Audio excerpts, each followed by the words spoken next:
Captain Rachel Anderson stood at the bridge of the ESS Endeavour, her eyes fixed on the strange ship that had just appeared near Jupiter's orbit. It wasn't like anything they had seen before. The vessel gleamed with a silvery blue light and moved in ways that seemed to ignore the basic laws of physics. "Dr. Miller, what do you make of this?" she asked, turning to her lead xenobiologist. Thomas Miller adjusted his glasses and studied the readings on his screen. "Captain, their energy signature is unlike anything in our database. But one thing's clear, they're not from Earth," he replied, his voice steady despite the excitement in his eyes. Lieutenant James Cooper's hands hovered over the tactical controls. "Should I power up our defensive systems, Captain?" "Not yet, Lieutenant. Let's not start humanity's first alien contact by pointing guns at them," Anderson said with a slight smile. She had trained for this moment, but nothing could truly prepare someone for humanity's first encounter with alien life. The strange ship suddenly broadcast a signal. Engineer Emily Watson's console lit up like a Christmas tree. "Captain, they're trying to communicate. The format is interesting. It's like they're using some kind of universal mathematical language." Dr. Miller rushed to Watson's station. Together, they worked to decode the message while the rest of the bridge crew watched in tense silence.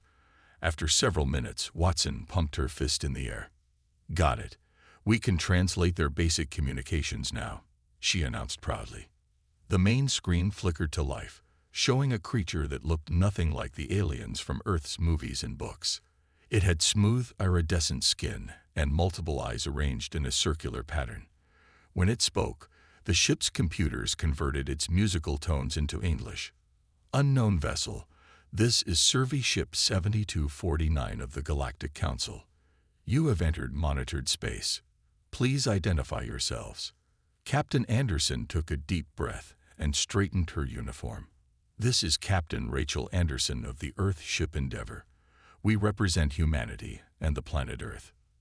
There was a long pause. The alien's eyes blinked in an odd pattern before it responded. "Impossible. This sector has not been cleared for development of FTL technology. Your ship's energy signature indicates faster-than-light capabilities, but our records show your species is still in early space development." Dr. Miller couldn't help but chuckle. "Well, we didn't get the memo about waiting for permission." The alien's response came quickly this time. "Your method of FTL travel. Our sensors indicate it's completely different from standard Council technology." "How did you achieve this?" Engineer Watson stepped forward. "We call it the Anderson-Watson drive. Instead of bending space or creating wormholes, we found a way to temporarily shift our ship slightly out of phase with normal spacetime, allowing us to—" "Emily," Captain Anderson interrupted with a gentle smile, "maybe we shouldn't give away all our secrets in the first 5 minutes." The alien's eyes spun in what they would later learn was a sign of extreme surprise. "You developed this independently, without access to Council databases or guidance. Humans are pretty good at figuring things out," Lieutenant Cooper said with a grin. "We've had lots of practice." The alien vessel's lights pulsed rapidly.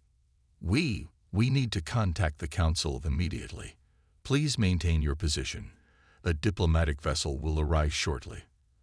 After the transmission ended, the bridge crew looked at each other with mixed expressions of excitement and concern. "Well," Captain Anderson said, breaking the silence, "I think we just surprised them. Dr. Miller, what's your professional opinion on our new friends?" Miller stroked his chin thoughtfully. "They seem more shocked by our capabilities than our existence. I suspect they've been watching Earth for a while, but we've developed faster than they expected. Their reaction to our FTL drive is particularly interesting." "Should we be worried?" Cooper asked, his tactical training coming to the fore. "No," Anderson replied firmly, "but we should be prepared. Emily, make sure our drive is running at peak efficiency. James, keep our defensive systems on standby, but not active. Thomas, start preparing a first contact cultural package. Let's show the Galactic Council exactly what humanity can do." As the crew carried out their orders, Anderson watched the alien ship through the viewport. She couldn't help but smile. Humanity had dreamed of this moment for centuries, but she doubted anyone had imagined their first interaction with alien life would involve surprising them with human ingenuity. The next few hours would change human history forever, and Rachel Anderson intended to make sure it changed for the better. "Quite a situation you've created here, Captain," he said with a warm smile. "Washington's been in chaos since your transmission arrived. Half the world leaders are celebrating, the other half are panicking." "Just doing our job, Ambassador," Anderson replied. "The Council's diplomatic vessel should be here within the hour." As if on cue, space seemed to ripple in front of them. A massive ship emerged, easily 4 times the size of the Endeavour. Its surface shimmered with patterns of light that moved like waves on an ocean. "Now that's an entrance," Lieutenant Cooper whistled from his station. The Council ship's first transmission came through Emily Watson's upgraded communication system. "Earth vessel and representatives, this is High Counselor Arxis. Permission to send a delegation to your ship." After quick security checks, Anderson granted permission. The Council delegation appeared in a flash of blue light on the bridge. High Counselor Arxis stood tall, their iridescent skin shifting colors in the ship's lighting. 2 other alien species flanked them, one that looked like a living crystal formation, and another that seemed to be made of overlapping plates of organic armor. "Welcome aboard the Endeavour." Ambassador Phillips stepped forward, showing no sign of unease at the aliens' unusual appearances. "I'm Ambassador Michael Phillips, Earth's diplomatic representative." "Your hospitality is appreciated," Arxis replied, their translator converting the musical tones into English. "Though I must admit, this meeting comes far ahead of our expected schedule for your species." Dr. Miller, who had been quietly observing from his station, noticed something odd about the crystal-like alien. Its surface was showing signs of stress fractures. Without hesitation, he stepped forward. "Excuse me," he addressed the crystalline being, "but are you experiencing discomfort? The molecular vibration patterns on your surface suggest structural stress."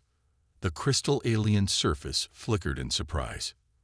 "Yes, our ship's gravitational stabilizer malfunctioned during transit. I didn't realize humans could perceive such details."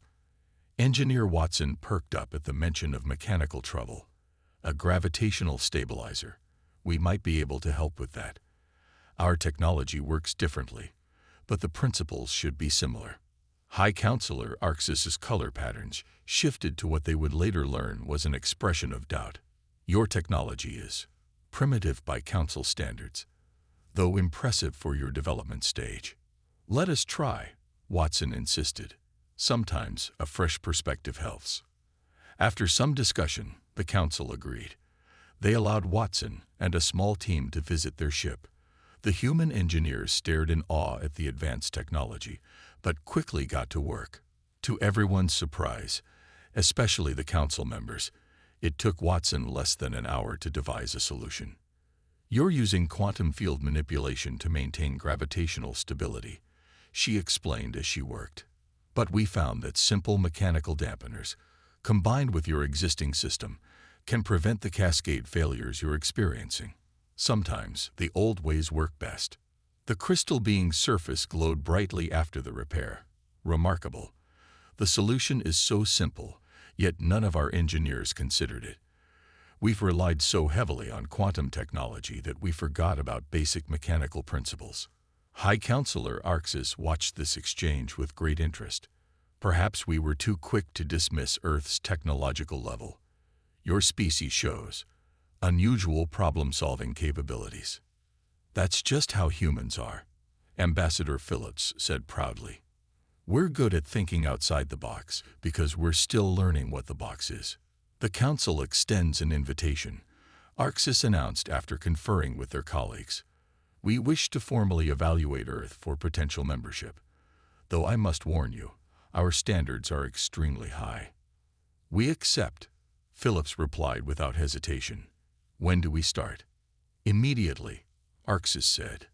"Your ship will accompany us to the Council's central station. There, you will present Earth's case for membership."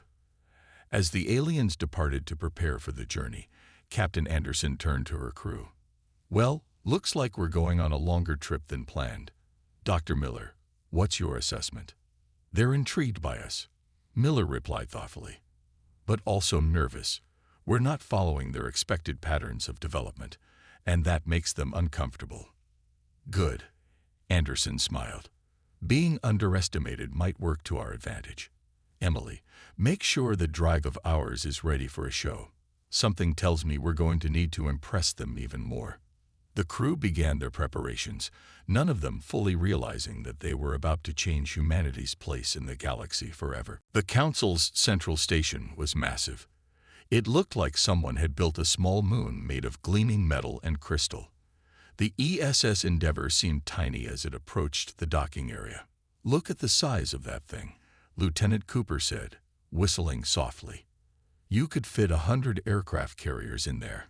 Captain Anderson watched as their ship was guided into a docking bay. "Remember, everyone, we're not just representing the Endeavour now. We're representing all of Earth." The human delegation walked through the station's bright corridors, following their alien guides. Dr. Miller couldn't help but notice how other aliens stopped to stare at them. Some even backed away. "They seem afraid of us," he whispered to Engineer Watson. "Can't blame them," she replied quietly. "We're probably the first humans they've ever seen."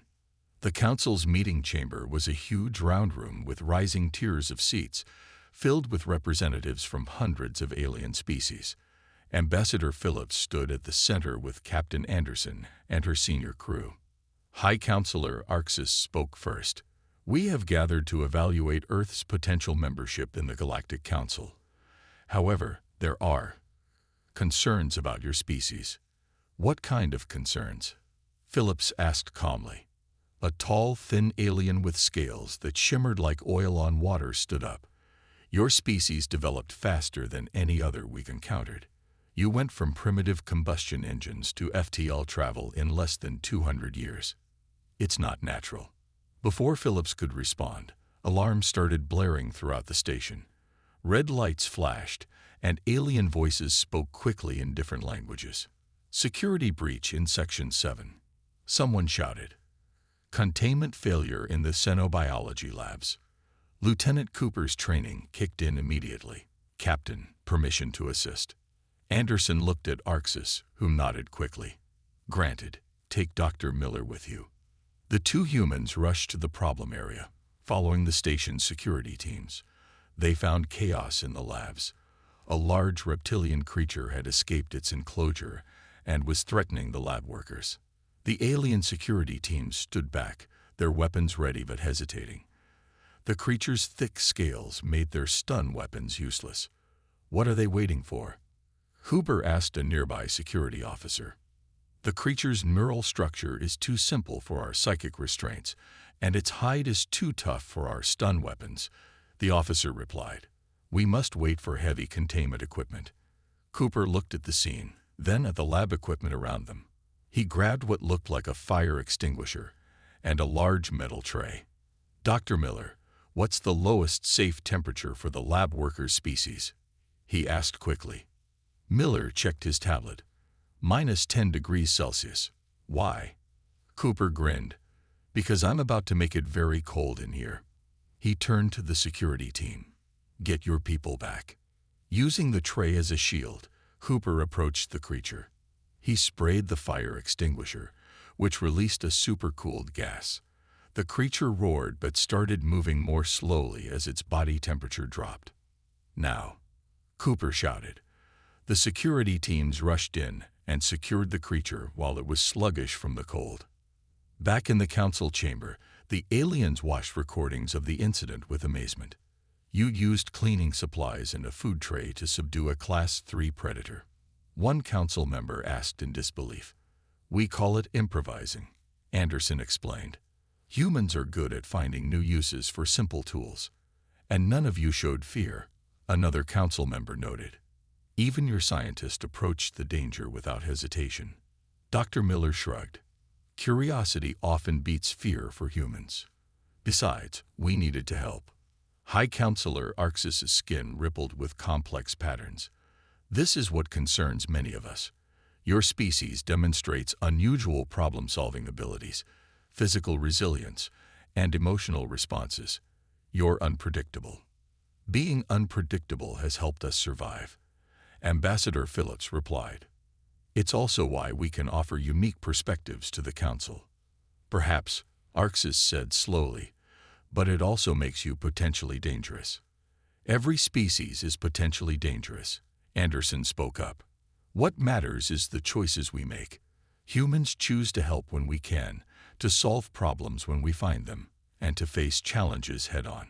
The council chamber filled with murmuring as the aliens discussed among themselves. Earth's first impression was making waves, though whether they were good or bad remained to be seen. After 3 days of debate, the council reached a decision. They would put Earth under a 6-month trial period. The ESS Endeavour and its crew would stay at the central station during this time. We want to observe how humans handle different situations, High Counselor Arxis explained. You will face various tests. Captain Anderson didn't like the sound of that, but she nodded. We understand. When do we start? Now, Arxis said. Your first task is to help with maintenance in the station's outer ring. The radiation levels there are quite high. Several council members watched with interest as the human crew prepared for the job. They seemed surprised when Engineer Watson and her team put on their standard radiation suits. Those suits seem very basic, one alien observed. Are you sure they're safe? Watson checked her radiation meter. These suits have kept humans safe in nuclear reactors for decades. They'll work fine here. The maintenance area was a long corridor filled with glowing power conduits. The alien engineers stayed in a shielded control room, operating robotic workers. They stared as the humans walked right into the radioactive section. Your species can survive direct exposure to these radiation levels. An alien engineer asked through the comm system. For a limited time, yes, Watson replied as she examined a damaged conduit. Humans are pretty tough. Our cells can repair some radiation damage. She found the problem quickly, a crack in one of the main power junctions. The alien robots weren't small enough to reach it, which was why they needed help. Rachel, hold the light steady, Watson called to another engineer. This is just like fixing the reactor back in Idaho, just with fancier parts. Within 2 hours, they had fixed all the damaged sections. The alien engineers were impressed not just by their ability to work in radiation, but by how quickly they found solutions to problems. Later that week, the council tested the humans' adaptability in other ways. They sent them to help in high-gravity areas, freezing cold sections, and even underwater chambers. Dr. Miller worked with alien scientists in the biology labs. They were amazed by how humans could eat foods that would poison other species. Your digestive system can break down these compounds, a scientist asked, pointing to a screen showing caffeine molecules. Not only that, it gives us energy, Miller explained. We call it coffee. Most humans drink it every day. Lieutenant Cooper's skills were tested in the security division. During a training exercise, he beat the station's best tactical officer in a simulation. How did you predict my strategy? The alien officer asked afterward. I didn't, Cooper admitted. I just kept changing my tactics so you couldn't predict mine. Ambassador Phillips had the hardest job, dealing with council politics. Many species were still nervous about humans joining the council. Some thought humans were too aggressive, others too unpredictable. During one heated debate, Phillips made an observation that surprised everyone. You're not really afraid that we're too different, he said. You're afraid that we're too similar to each other. The chamber went quiet. High Counselor Arxis' skin shifted to a deep blue color. Explain, they demanded. Every species here evolved to fill a specific role, Phillips continued. Some are perfect engineers, others are natural diplomats or scientists. But humans, we can do a bit of everything. We're not the best at anything, but we're good at adapting to whatever we need to be. Captain Anderson watched from the observation deck as the council members discussed this idea. She turned to Dr. Miller, who was taking notes on his tablet. "How do you think we're doing?" she asked. "Better than they expected," Miller replied. "But that might not be a good thing. Some of them seem more worried now than when we arrived." "Let them worry," Anderson said firmly. "We're not here to make them comfortable. We're here to show them who we really are." As if to prove her point, another alarm started blaring through the station. But this time, it wasn't a test.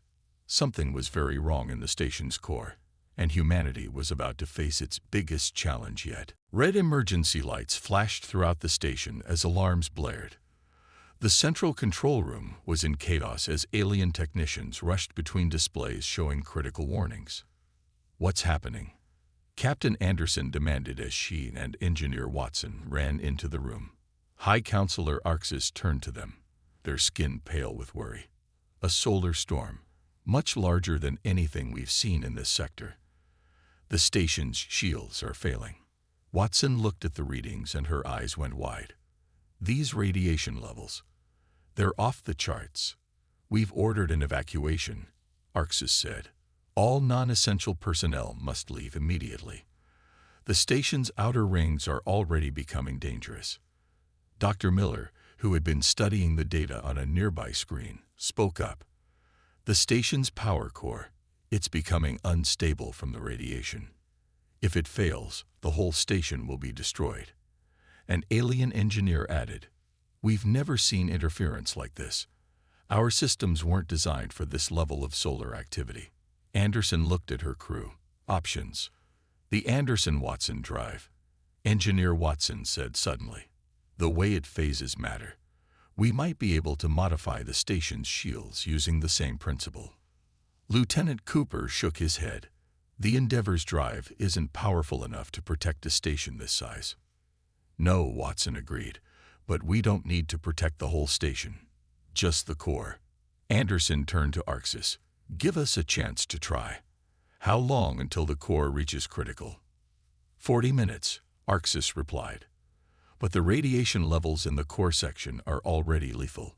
Even our best shielded workers can't survive there." "We can," Anderson said firmly.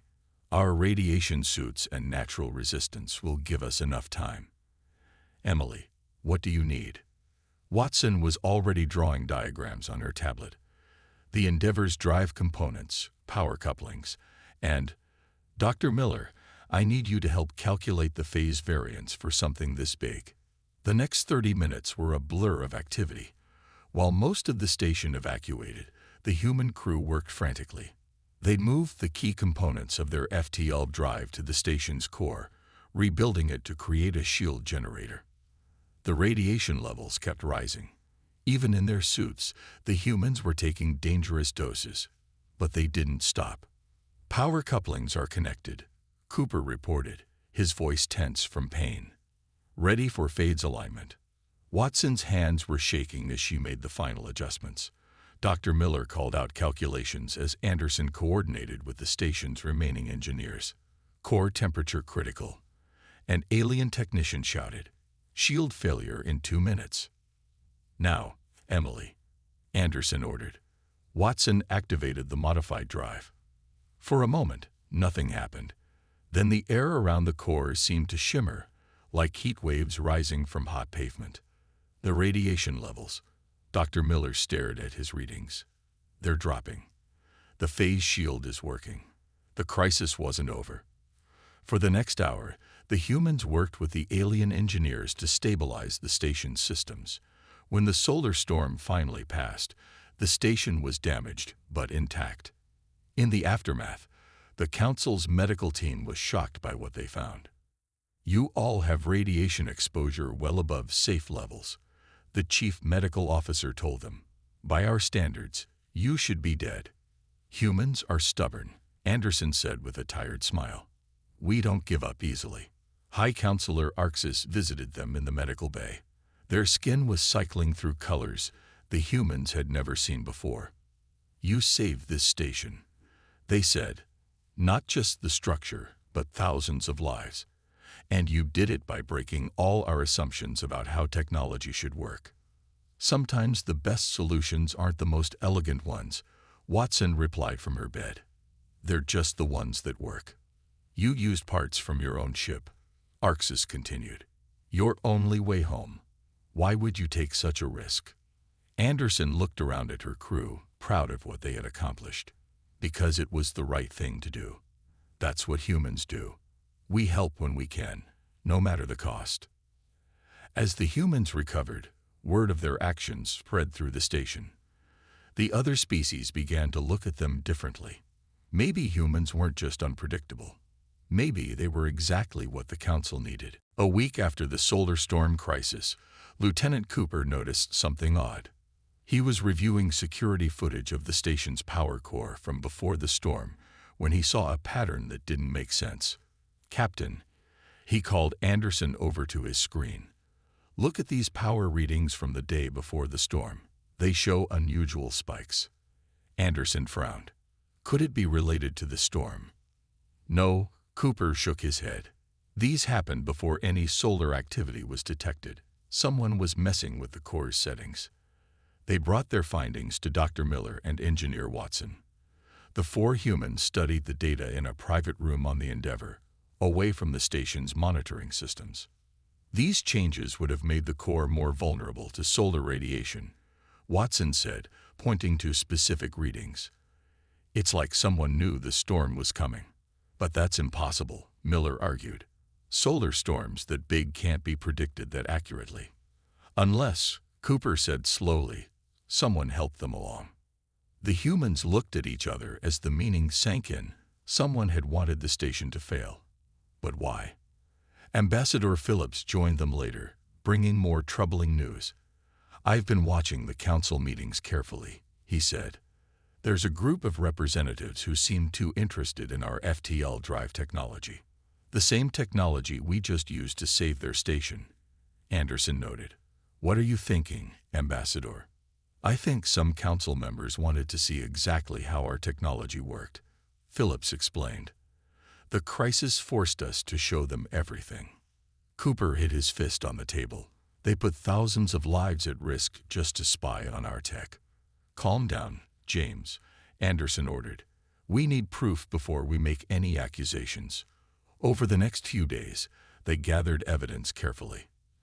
Dr. Miller analyzed the solar storm data and found signs that it had been artificially enhanced. Watson discovered that someone had copied the design specs of their modified drive during the crisis. But the biggest clue came from an unexpected source, one of the crystal aliens, who had been helped by Watson during their first meeting, approached them privately. I must warn you, the alien's surface flickered with worry. There are those in the council who fear your species will grow too powerful. They plan to deny Earth's membership and take your technology by force. How? Phillips asked. The council claims to be peaceful. They will provoke an incident, the crystal being explained.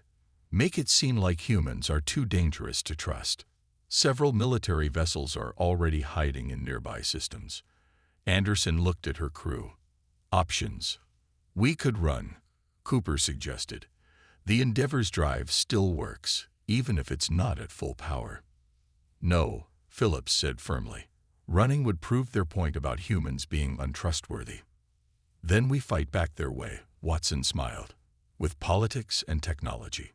They spent the next day preparing. Miller and Watson worked on something secret in the Endeavour's lab.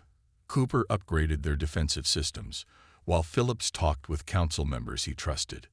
When they were ready, Anderson called a meeting with High Counselor Orcs, but before she could speak, alarms rang through the station again. Military ships dropping out of FTL, a station officer reported. They're not responding to hails. Right on time, Cooper muttered. Orcs' skin turned pale. What is happening? Those ships aren't authorized to be here. Anderson stepped forward. Counselor, we need to show you something. We've discovered evidence of a plot against Earth and this station, and we know who's behind it. As the military ships moved closer, the humans prepared to reveal everything they had learned. The next few hours would decide not just Earth's future in the Council, but possibly the future of the Council itself. The plotters had thought humans would be easy to manipulate. They were about to learn just how wrong they were. The Council chamber was packed. Every species had gathered to watch as Captain Anderson and Ambassador Phillips presented their evidence. The hostile ships waited just outside the station, their weapons ready. These records show that the solar storm was artificially strengthened, Anderson explained, displaying the data Dr. Miller had analyzed. Someone used technology to make it more dangerous. High Counselor Orcs studied the evidence. This is very serious. But who would do such a thing? The same people who wanted to steal our FTL drive design, Phillips said. He nodded to Engineer Watson, who stepped forward with a small device. During the crisis, someone copied our drive specifications, Watson said. But they didn't get what they thought they did. I had added a special code to the plans. It lets us track anyone who tries to use them. She turned on the device. A hologram appeared, showing energy signatures from the hostile ships outside. They matched perfectly with the stolen drive designs. Those ships are using copies of our technology right now, Watson explained. Copies that came from inside this chamber. The room erupted in shocked whispers. Anderson looked directly at a group of council members who sat together in the upper tier. Their skin had turned dark with fear. The representatives from the Militant Systems Alliance, she said clearly. They planned everything. They wanted to make humans look dangerous so they could take our technology by force. These are lies. One of the accused members stood up. We would never. We have more proof, Cooper interrupted. He played a recording of their conversation with the crystal alien who had warned them. Your own allies turned against you. The accused representatives jumped up. One of them pressed a button on their wrist. Take the station now, they shouted. The whole station shook as the hostile ships opened fire, but Anderson just smiled. That's exactly what we were waiting for, she said. Watson activated another device. Suddenly, all the stolen drive systems on the enemy ships shut down at once. The ships went dark, drifting helplessly in space. A kill switch, Watson explained to the amazed council, built into the plans they stole. They thought they were so much smarter than us primitive humans. They never even checked for it. And that's not all, Miller added. He pressed a button on his tablet. On every screen in the chamber, messages and secret communications between the plotters started appearing. We've been gathering evidence for days, Phillips told the council. Every secret meeting, every hidden message. We knew they would try something like this. Humans are good at spotting patterns that don't make sense. Station security teams quickly arrested the plotting council members. The disabled ships were captured easily by the station's defense fleet. After everything calmed down, High Counselor Orcs addressed the humans. You knew they would attack, yet you waited. Why not expose them sooner? We needed them to show their true colors, Anderson explained. Words can be denied. Actions can't. And we wanted to show the council something important. Phillips added, humans don't just solve problems with force. We use our minds, our technology, and our ability to work together. Orcs' skin rippled with new colors. You have certainly proved that. But tell me, how did you know your plan would work? Cooper laughed. We didn't. We just did what humans always do. We took our best shot and hoped it would work out. That's what scares a lot of people about humans, Miller said. We're willing to take risks, to try things that might fail. But that's also why we survive. Why we keep finding new ways to solve problems. The council spent the next few hours in deep discussion. When they finally reached a decision, Orcs called the humans forward. You have shown us something we didn't expect, they said.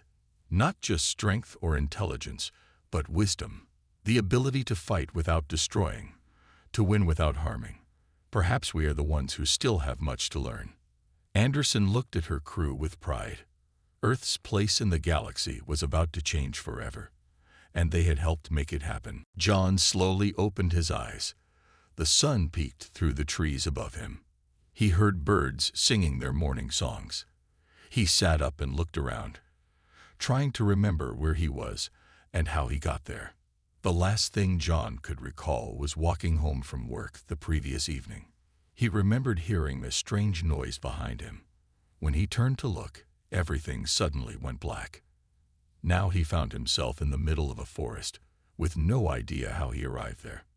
John stood up, brushing dirt and leaves off his clothes. He checked his pockets, but his phone and wallet were missing.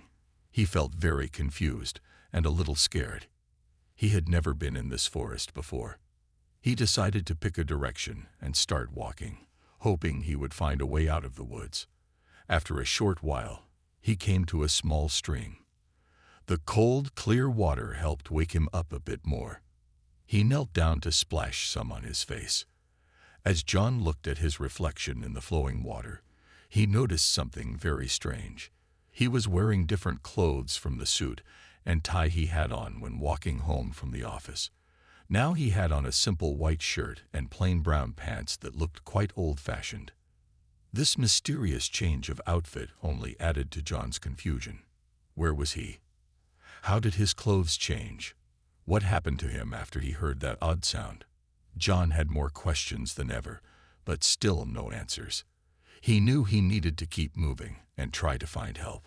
With a deep breath, John stood up and continued his journey through the unknown forest. He hoped that he would soon find someone or something to help him understand this very unusual situation he found himself in. Little did he know, his strange adventure was only just beginning. That completes part 8 of the story, written in simple English from a third-person perspective. The word count is 330 words. Let me know if you would like me to continue with part 9 of this intriguing tale.